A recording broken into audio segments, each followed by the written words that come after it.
Hello guys, आप सभी का स्वागत है daily 8 PM IQ plus target RRB NTPC series में। मैं आपको जनरल स्टडीज में हिस्ट्री पढ़ा रहा था। हिस्ट्री का पिछले लेक्चर में हमने कुछ मिसलिनियस क्वेश्चन करे थे। आज भी हम उसी को प्रोसीड करेंगे। तो जो भी नए आए हैं चैनल पर या अभी तक उन्होंने सब्सक्राइब नहीं किया तो सब्सक्राइब कीजिए IQ प्लस क्लासेज को और लाइक कीजिए। तो आगे बढ़ते हैं। फर्स्ट क्वेश्चन है हमारा, गोल्डन चांस आपके पास लूसेंट ऑब्जेक्टिव करने का। फर्स्ट क्वेश्चन है आपका, the first major inscription in classical Sanskrit is that of. जो पहली शिलालेख थी संस्कृत में क्लासिकल, जिसे हम श्रेष्ठ भी बोलते हैं, श्रेष्ठ की जो सबसे सबसे प्रथम थी, वो किसके द्वारा लिखी गई थी या वो किसकी इंस्क्रिप्शन थी। चार ऑप्शन है हमारे पास। A option Chandragupta Vikramaditya, B Kanishka one, C Rudradaman, D Samudragupta. तो आपको बताना है क्लासिकल जो सबसे श्रेष्ठ इंस्क्रिप्शन शिलालेख थी संस्कृत में थी और किसकी थी, ये आपको बताना। ऑप्शन दिए गए हैं आपके। करेक्ट ऑप्शन आपका सी, पहली मेजर इंस्क्रिप्शन थी क्लासिकल संस्कृत की, रुद्रादमन की।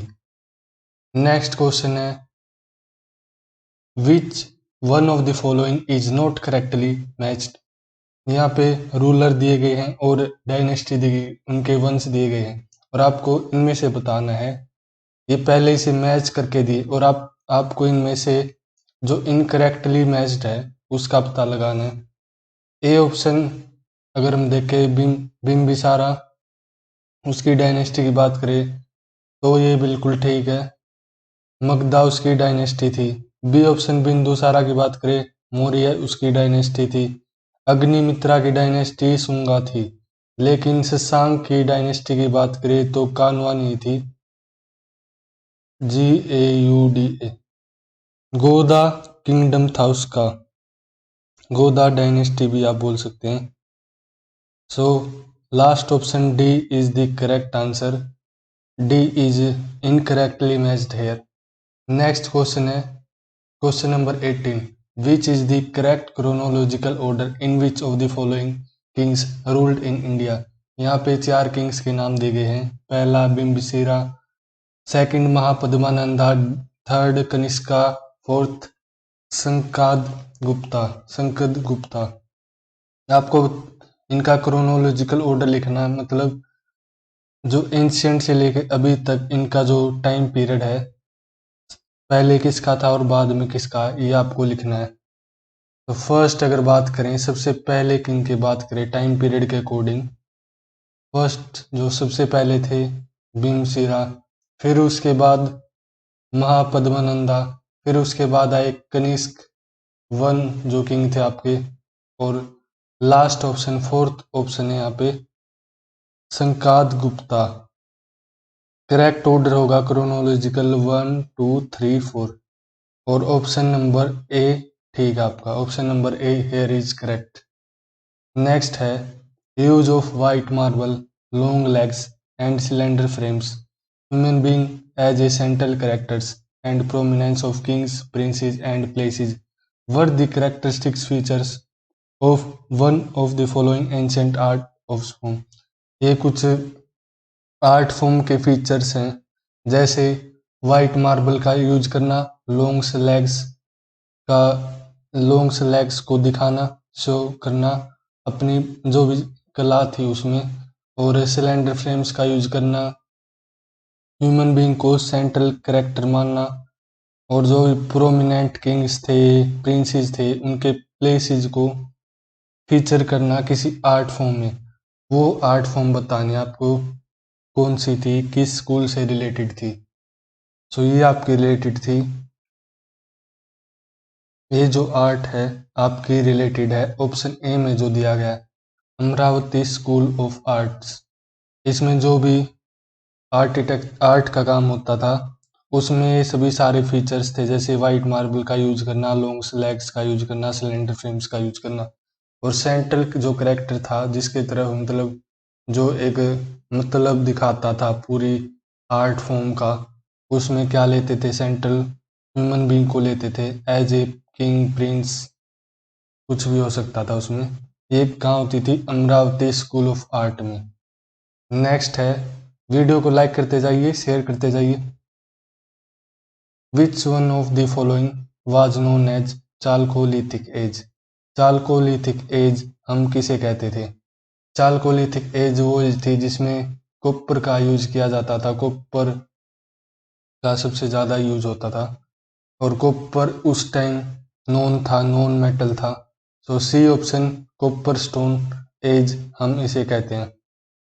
नेक्स्ट है 21st, match list and list 2 and select the correct using the codes given below the list. List 1 में दिए गए आपके पास फाइंडिंग्स, इन्वेंशन एंड कैलकुलेशंस, कुछ फाइंडिंग्स दी गई हैं 4 ABCD में, और लिस्ट 2 वाली में दिए गए इंडियन स्कॉलर, जो मतलब महान ज्ञानी हुए थे इंडिया में, वो दिए गए। और आपको मैच करना लिस्ट 1 के जो भी उनके आविष्कार थे, जो भी उनकी कैलकुलेशन की थी उन्होंने इंडियन स्कॉलर से, किसकी इन्वेंशन थी, आपको ये मैच करना है। फर्स्ट है जो time taken by the earth to orbit the sun, ये किसकी इन्वेंशन थी? ये इन्वेंशन थी आपकी सेकंड जो ऑप्शन है भास्कराचार्य, भास्कराचार्य। इसकी तो रॉकेट भी छोड़ा गया था भास्कराचार्य, ये आपको बताना है कौन सा रॉकेट था जो छोड़ा गया था। Time taken by earth to orbit the sun, जो कितना टाइम लगता है अर्थ को सन के चारों तरफ ऑर्बिट करने का, ये इन्वेंशन भास्कराचार्य ने की थी। B option, calculation of the value of the pi, pi की वैल्यू किसने कैलकुलेट की थी? इसका आंसर आपका थर्ड, बोधायना, इसने की थी पाई की वैल्यू का कैलकुलेशन।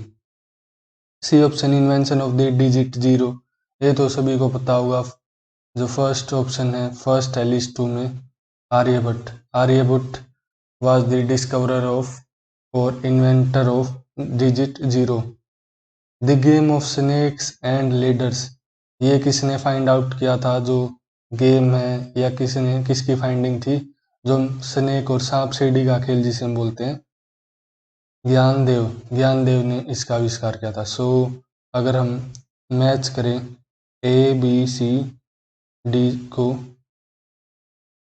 ये लिस्ट 1 और लिस्ट 2 से मैच करें, सो ये बनता है 2 3 1 4। सो भी इसका सी ऑप्शन करेक्ट होगा। C option is the correct option.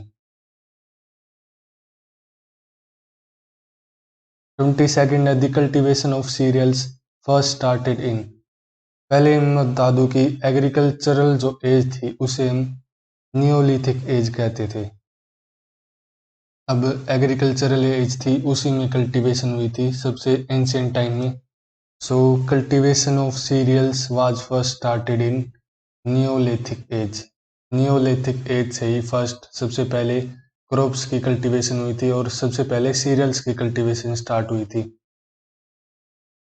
Cultivation का मतलब होता है जो भी एक्टिविटी होती है स्टार्टिंग से लेकर एंड तक, क्रॉप के सोइंग से लेकर एंड तक, मतलब हार्वेस्ट तक, जो भी उसके टाइम पीरियड, जो भी उस टाइम पीरियड के बीच में जितनी भी एक्टिविटी होती है उस सभी का सम हम बोलते हैं कल्टीवेशन, कहते हैं हम उसको।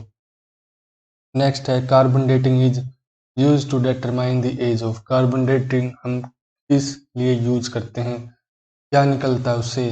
हम क्या निकालते हैं कार्बन डेटिंग से? हम निकालते हैं डेट्स, डेटिंग से डेट्स निकालते हैं। और कार्बन किसका लेते हैं? फोजिल का, तो हम फोजिल की कार्बन डेटिंग करते हैं ताकि हम उसकी एज निकाल सकें, मतलब कितना पुराना फोजिल है वो, कितना पुराना वो कंकाल है।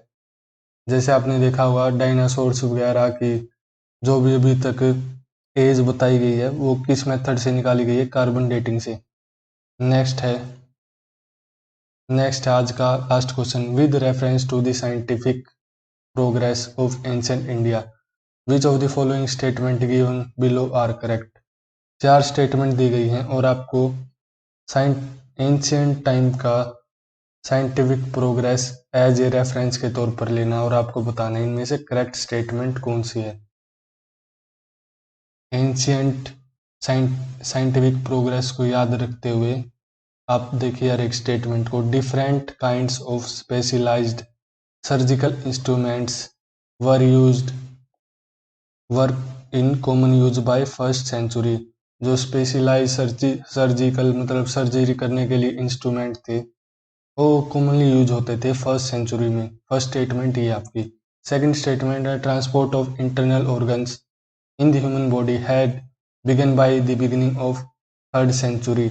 जो इंटरनल ऑर्गन्स का ट्रांसपोर्टेशन है ह्यूमन बॉडी में, मतलब एक ऑर्गन दूसरी ह्यूमन बॉडी में प्लांट करना, उसकी शुरुआत है जो थर्ड सेंचुरी से हुई थी। ये है सेकंड स्टेटमेंट। थर्ड स्टेटमेंट है the concept of sine of an angle was known in the 5th century AD. जो किसी भी एंगल का साइन ऑफ एन एंगल मतलब किसी भी एंगल का साइन वगैरह कोस वगैरह निकालना 5th सेंचुरी एडी से पता था हमें। ये थर्ड स्टेटमेंट है। फोर्थ स्टेटमेंट है the concept of cyclic quadrilaterals was known इन। जो साइक्लिक क्वाड्रिलेटरल्स का कॉन्सेप्ट है उसका 7th सेंचुरी एडी से हमें पता है, मतलब 7th सेंचुरी एडी से शुरुआत हुई थी। तो ये चार स्टेटमेंट मैंने आपको पढ़ाई और करेक्ट ऑप्शन है फर्स्ट करेक्ट है। फर्स्ट थर्ड स्टेटमेंट भी बिल्कुल करेक्ट है और फोर्थ स्टेटमेंट भी बिल्कुल करेक्ट है। सो ये थे आज आपके क्वेश्चन, मिसलिनियस क्वेश्चन। कल से हम मिडाइवल इंडिया करेंगे। So thank you. वीडियो को लाइक कीजिए, शेयर कीजिए और यदि कुछ समझ में नहीं आए तो प्लीज़ कमेंट कीजिए और बताइए अपनी क्वेरी कमेंट सेक्शन में। सो मिलते हैं नेक्स्ट वीडियो में। वीडियो को लाइक कर दीजिए, शेयर कर दीजिए और चैनल को सब्सक्राइब कीजिए। Subscribe to IQ+ classes. Thank you. Have a nice day.